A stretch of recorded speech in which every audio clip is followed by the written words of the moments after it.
So when I first thought about doing a geology-oriented field trip, I was thinking mostly in terms of simply a field trip.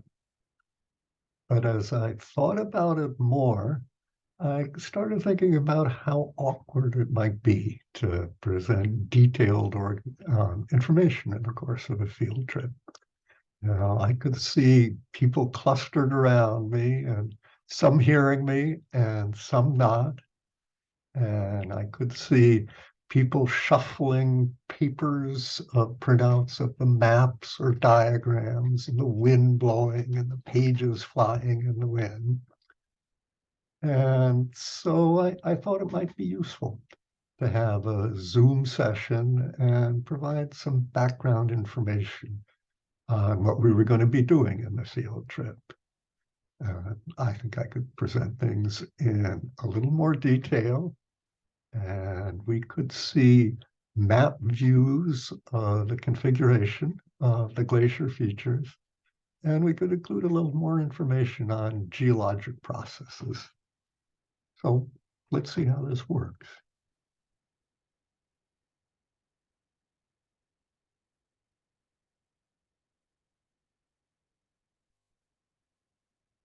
Okay, well, I think I've learned now how to advance the slides.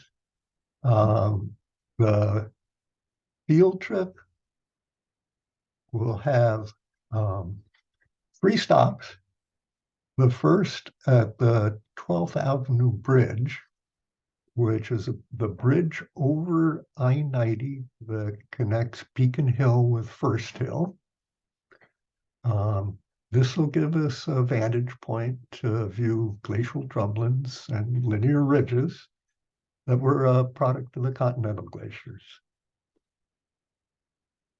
The second stop will be at a gravel quarry in Issaquah, and we'll see evidence of a delta that had formed on a greatly expanded glacial Lake Sammamish. We'll evaluate the extent of that lake, and we'll talk about the patterns by which water flowed into and out of the lake.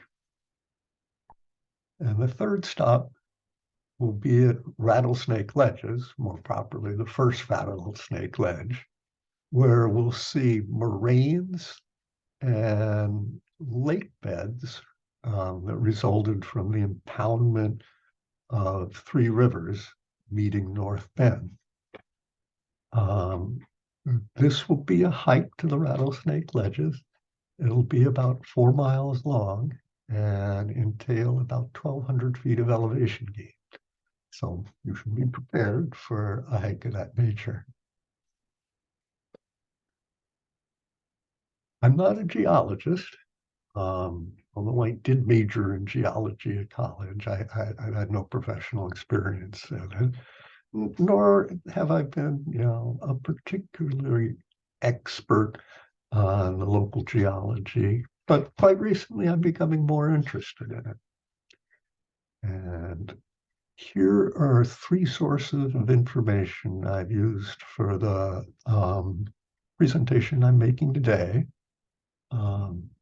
The Roadside Geology of Washington is a collection of field trips that one could make throughout the state.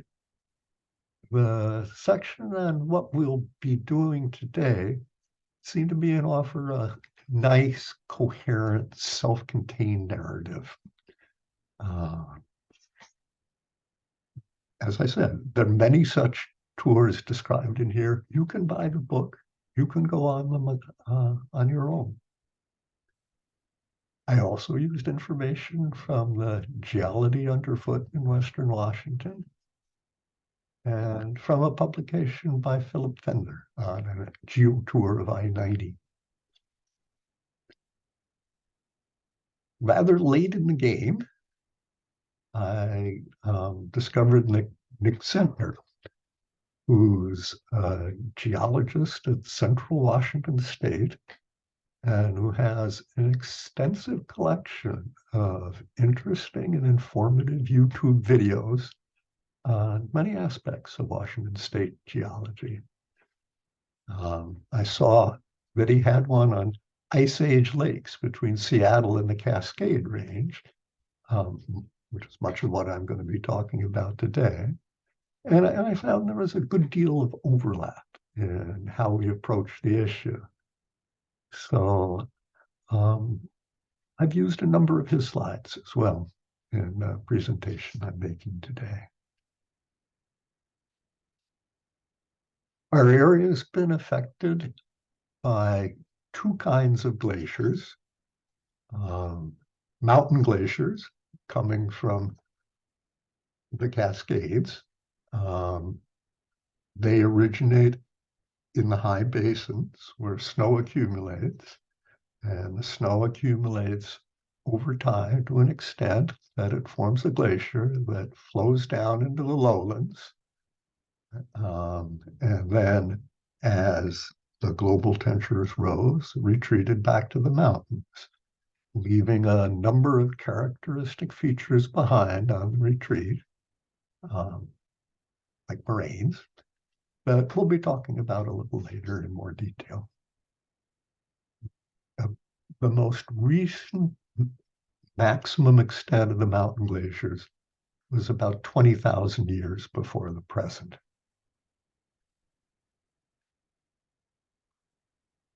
We've also been affected by continental glaciers, which were the glaciers that came down from Canada. Around Seattle, the continental glacier was about 3,000 feet thick, which, as I understand it, is about the elevation that the planes coming into SeaTac fly over Seattle. And again, upon retreat, they've left a number of characteristic features. Moraines and crumblins, which are long linear ridges, which we will be talking about more, but a number of other features, eskers, canes, kettle lakes. The continental glaciers came a little bit later than the mountain glaciers, about 17,000 years before the present. And well, they had farther to go to get here. And I've also heard that because of the immense amount of ice in that continental glacier, I mean, it covered almost all of Canada, these glaciers sequestered so much water that they starved the mountain glaciers of water to make the snow that fed them. This is a chart of global temperatures for the last 800 million years ago. And there's been substantial variation in the temperatures over that period of time. There have been a number of periods noted in blue where the temperatures were such that they precipitated major glacial advances across the world. There have been 8 such episodes over the last 800 million years. We'll be dealing only with the most recent such glacial episode, partly because each new episode of glaciation overrides the signs of previous advances. This indicates the extent of the continental glaciers at their maximum. The southern terminus was just a little south of Olympia. If you drive I-5 south of Olympia, it's not easy to see where that terminus was. But I found biking in the plains east of Olympia, you can see that the plain is bordered to the south by a line of low hills. And I'm pretty sure that clearly demarks the point of farthest advance. You can also see that the glaciers made incursions into the river valleys of the Cascades, here into the river valley of the Stillaguamish. And you can also see their incursions in the river valleys around where I-90 is now running. And those will be of more interest to us specifically in this presentation. Let's talk for a moment about how glacial lakes are formed. Water is melted on the surface of the glacier, will percolate down to the bottom so that there is a body of water beneath the glaciers that flows. And the flow of this water can cut depressions and stream channels into the underlying surface. As the glaciers retreat, fingers of ice will further scour out those channels.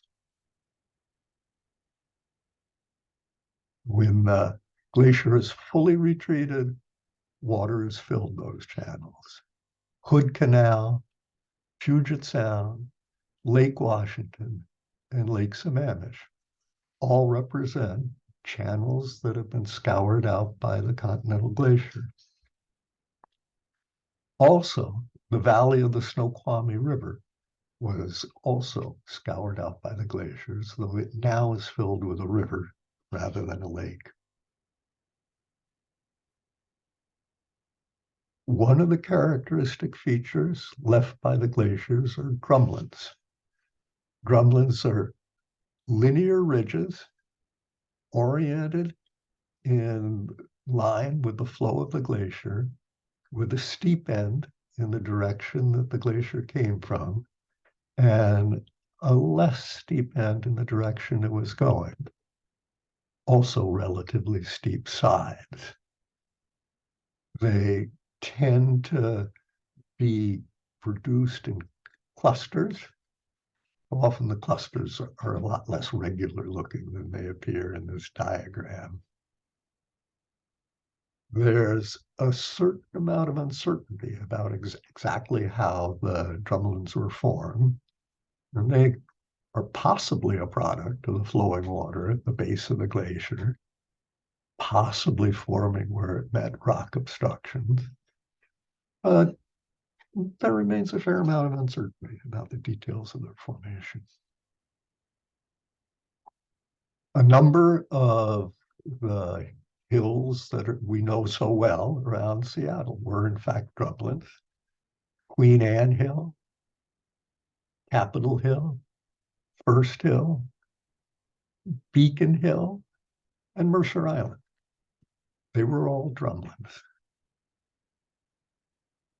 Here's the 12th Street Bridge, where we'll make our first field trip stop, and it's right between the southern terminus of First Hill and the northern terminus of Beacon Hill. This is a LiDAR view of North Seattle. LiDAR uses refractions and laser beams to depict an image of the structure of the Earth's surface stripped from overlying matter like vegetation. And you can see there are prominent north-south lineations, Capitol Hill, Queen Anne Hill, Magnolia, but there are also many more smaller, less prominent lineations. The area is just packed with glacial lineations.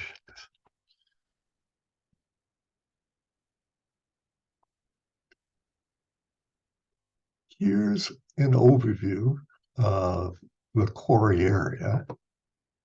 Seattle's here, Mount Washington's here, Lake Sammamish is here, with the Sammamish River continuing on to the north. And less clearly demarcated is the valley of the Snoqualmie River.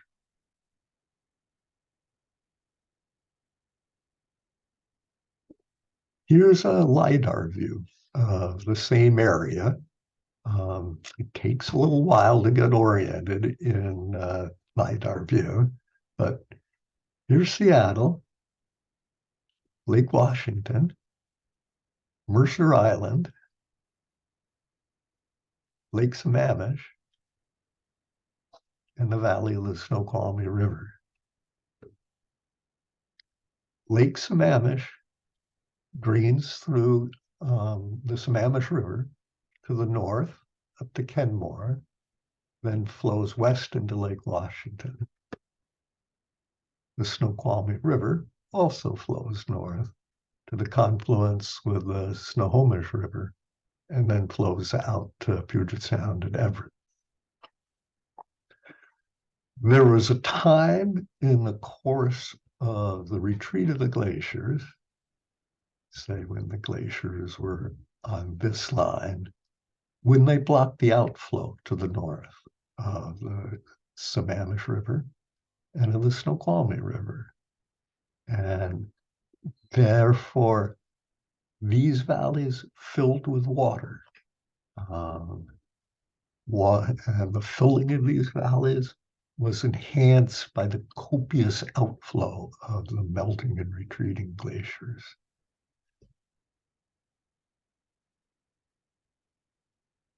Here's an illustration that shows the configuration of the glaciers about the time they'd retreated to Seattle.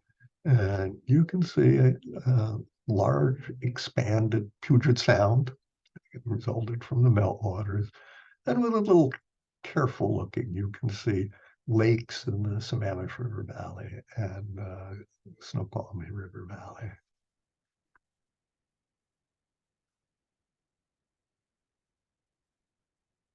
So let's talk about the formation of deltas as, for instance, a river flows into, for instance, a lake. Its current slows, and as it slows, it will drop the sediment that it's been transporting. First rocks, and then gravel, and then as the current slows further, sand will be deposited in a configuration that reflects the shape of the side of the lake. As time goes on, further and further layers will be added on, and the delta will build its way out into the lake. As the delta forms, the river coming into it will initially be dropping rather horizontal beds until such time as it gets out in the deep water and continues to drop the slanted beds.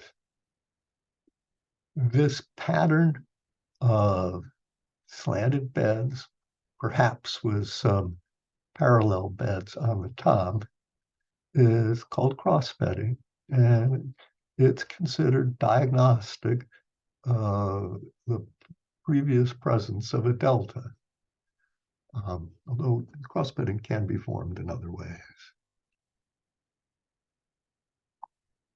This is a picture of the gravel quarry in Issaquah that we'll be visiting, and you can see that it has the kind of incline bedding we were talking about. And so it's judged to be a delta in the glacier times, formed on an enlarged Sammamish lake. The slanted beds go all the way up to the top of the ridge. The top of the quarry is 400 feet above the level of Lake Sammamish. And this is considered an indication that Glacial Lake Sammamish was 400 feet above the level of the current Lake Sammamish. This is a representation from Nick Center of what Glacial Lake Sammamish may have looked like from a view on top of the ridge above the quarry. You can see it's quite an extensive lake. We'll try to get a sense of the magnitude of the lake from a place quite similar to where he's standing here, but fortunately a housing development has now been built up there, and we'll get a much more restricted view.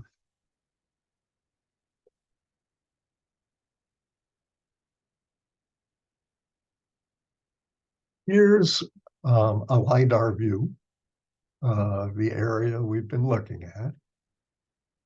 Here's the area of Glacial Lake Sammamish. Here's the area of Glacial Lake Snoqualmie. Issaquah is here. And we can see that here's the quarry. The quarry is in an area of rather flat dimension. And this whole area is then designated as the area of the delta. But on the other side of the East Fork of Sammamish Creek, we can also see a flattish area. And this is the traditional Lake Plateau, where the trailheads to Tiger Mountain go off, which many of you are probably familiar. When you look at the course of the East Fork of Sammamish Creek, you can see it has quite a limited length. And there is a disconnection between the size of the deltas and the size of the creek that formed them. In fact, what happened was that as the lakes filled with water, and in particular, as the Lake Snoqualmie filled with water, the water rose to a level where it rose up above and into the valley of the raging river, and then up to Preston, and then spilled over from Preston and into Lake Sammamish. And not only that, but the waters of Glacial Lake Snoqualmie also flowed through this channel into Lake Sammamish. This channel generally follows the course of the Issaquah Falls City Road.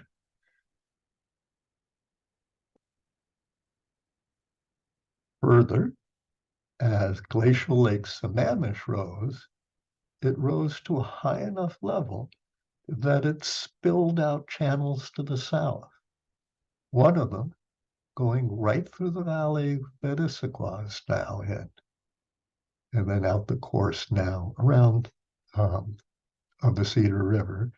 This is where Route 18 is running, where it spills out. And the waters of Glacial Lake Sammamish also spilled out along the course of Route 900.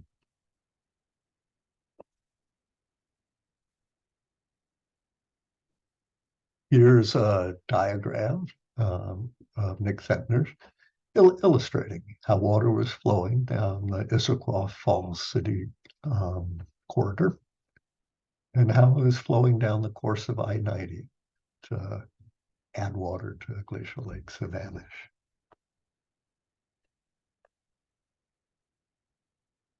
Here's a representation of a more extensive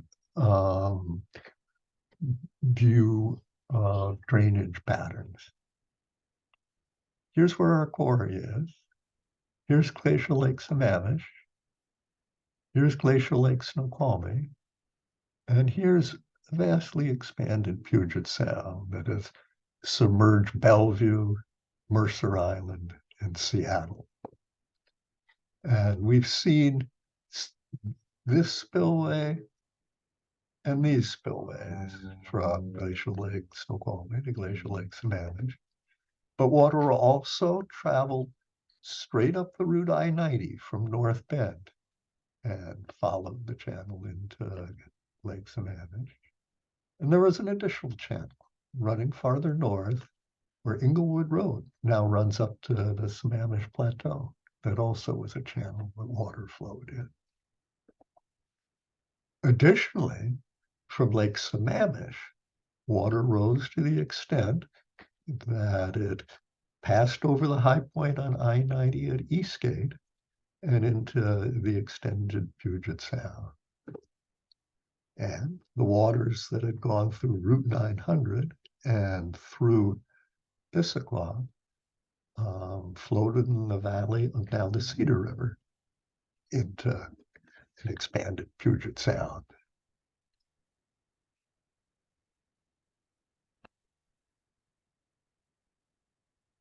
Let's relook at this slide as I make a digression about the mountains south of Issaquah.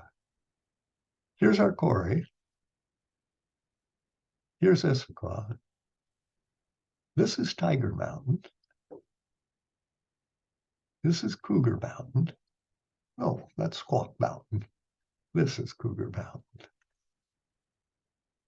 And here's what they look like from the Sammamish Plateau, Tiger Mountain, Squawk Mountain, and Cougar Mountain. These were all products of movement on what's called the Seattle Fault Zone.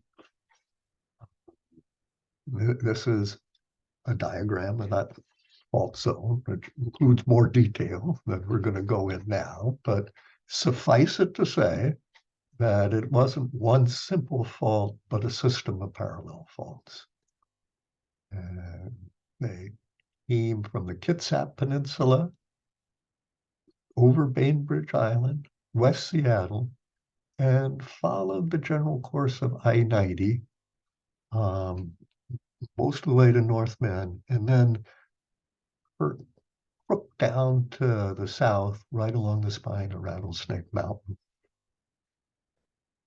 The fault zone is still active, and there's evidence of a magnitude 7 earthquake on it about 1,100 years ago. Okay, I'll stop here and see if there are questions that really should be answered before we continue.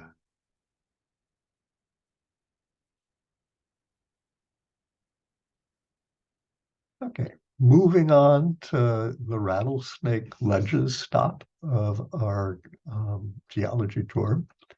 Here's a general picture of the area. Here's North Bend. Here's I-90 coming through North Bend, and then up into the valley of the South Fork of the Snoqualmie River to Snoqualmie Pass, about there. Here's the Middle Fork of the Snoqualmie River. And here's the valley of the Cedar River, which is much less well known because it's a restricted area as it's a watershed. Mountain glaciers came down all of these valleys, this one and this one. And the Continental Glacier as well came through the gap by North Bend and then came down the valley of the Cedar River.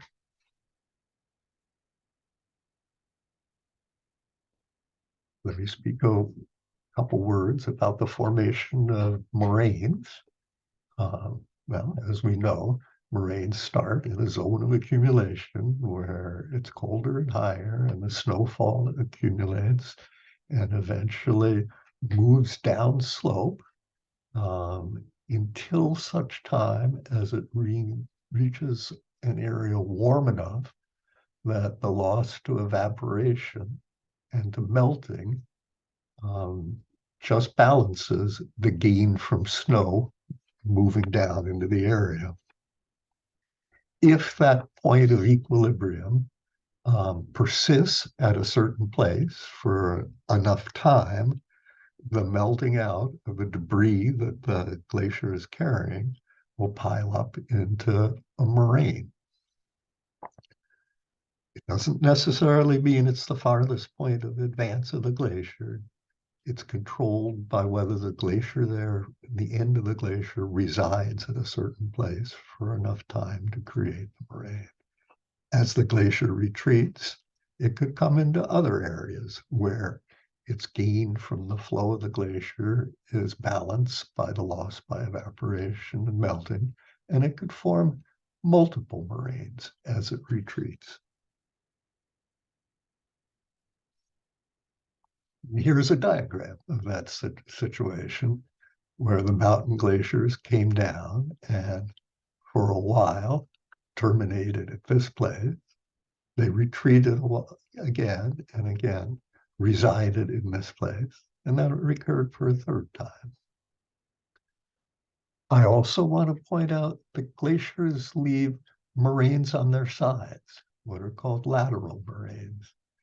And these will be of some interest to us as we look at the landforms around rattlesnake ledges.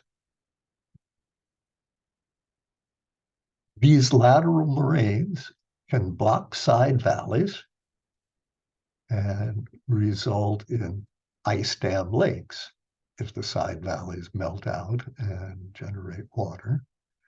And as when the valley glacier retreats, they can form moraine dam lakes up the side valleys. Yeah.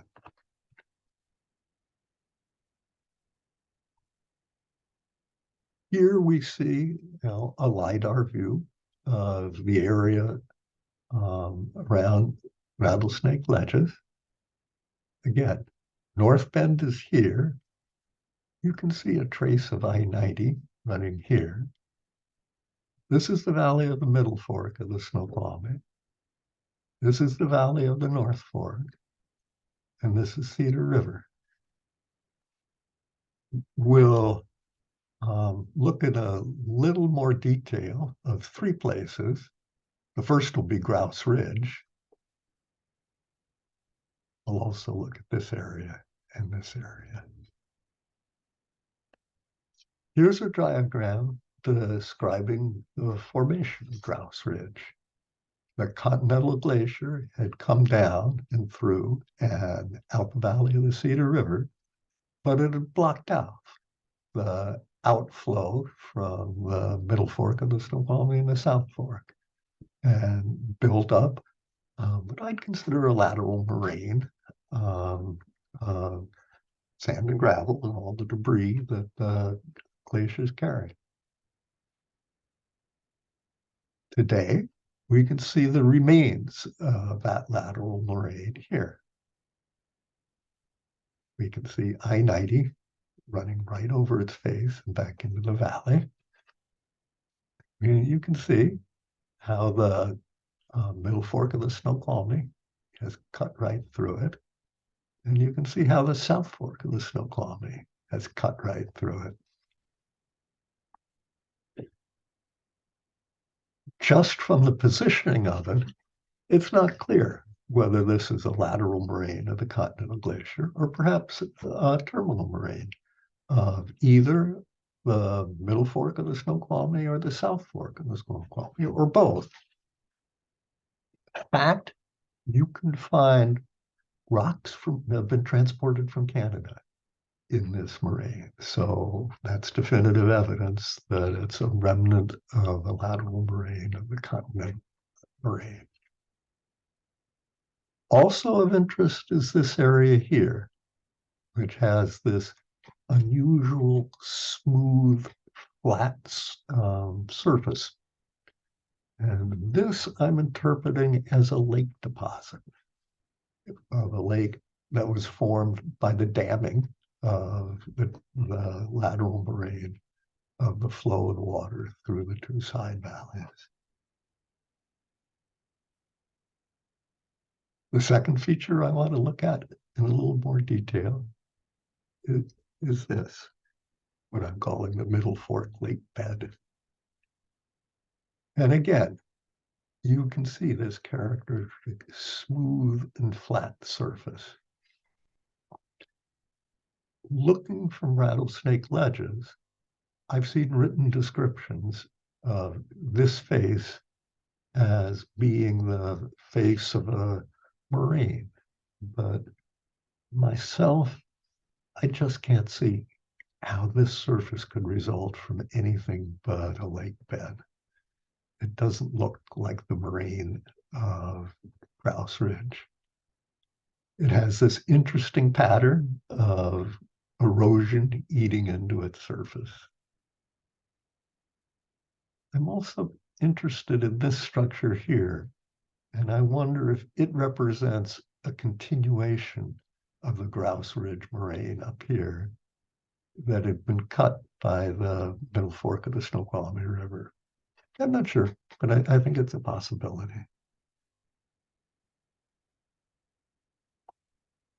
Finally, we'll look at the area of the Cedar River moraine. Here's the moraine, and it looks a little subtle on a LiDAR view. It looks more pronounced when you look at it from the side from Rattlesnake Ledges.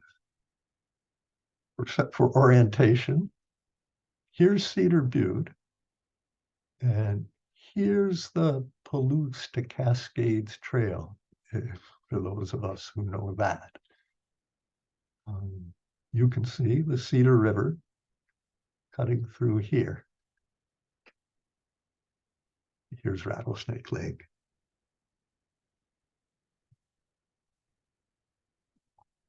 There's a phenomenon in geology called an outburst, and that one outbursts through a moraine. And the sequence here is the glacier lays a terminal and side moraine. It withdraws. Meltwater forms a lake bound by the moraines. Seepage into the moraines. The moraines are just loose piles of sand and gravel and rock. And the seepage continues and reaches a point where there's catastrophic failure of the moraine. And a slurry of water and mud and everything in the moraine comes exploding through it and moving with great force and velocity downstream. And that, in fact, happened on the Cedar River in the early 1900s. The seepage through the moraine experienced an outburst that burst through here and then down the valley of the Cedar River. It occurred on Christmas Eve. As the water surged through, it left remnants in Christmas Lake and in Rattlesnake Lake. It drowned the town, the people who were building the dam on the Cedar River, and it killed a number of people. You can see this crater-like feature here, and that might represent the area where the blowout occurred. But you can also see a larger disrupted area. And I wonder if somehow that was also an area affected by the blowout.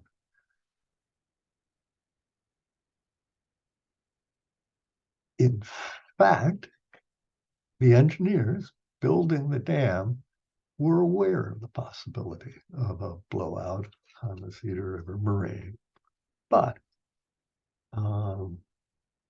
due to a lack of understanding of the timing of the glaciers, they thought the moraine was built by a glacier coming down from the Cedar River, and that there had been a lake back of the moraine, and that the lake had deposited a layer of clay on the back surface of the moraine.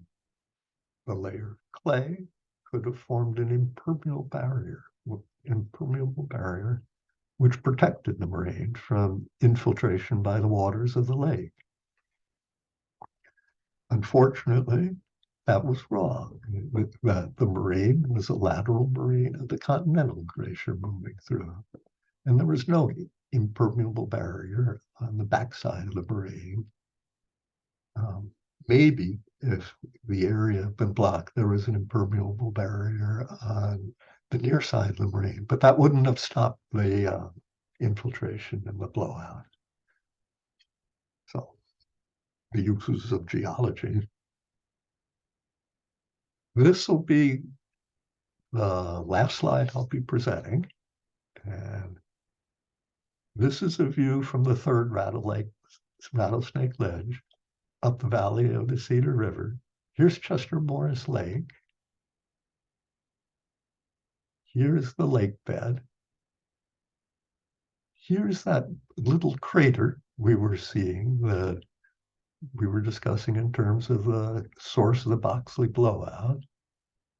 And this is the disturbed area, which may or may not have been in part of the Boxley blowout. And here's the moraine of the Cedar River. You can see Cedar Butte and Mount Washington here. This is an arm of Rattlesnake Lake, dried out in this dry year we're having. The picture was taken from the third Rattlesnake Ledge. Here's the first Rattlesnake Ledge where we'll be. And here's the second Rattlesnake Ledge. So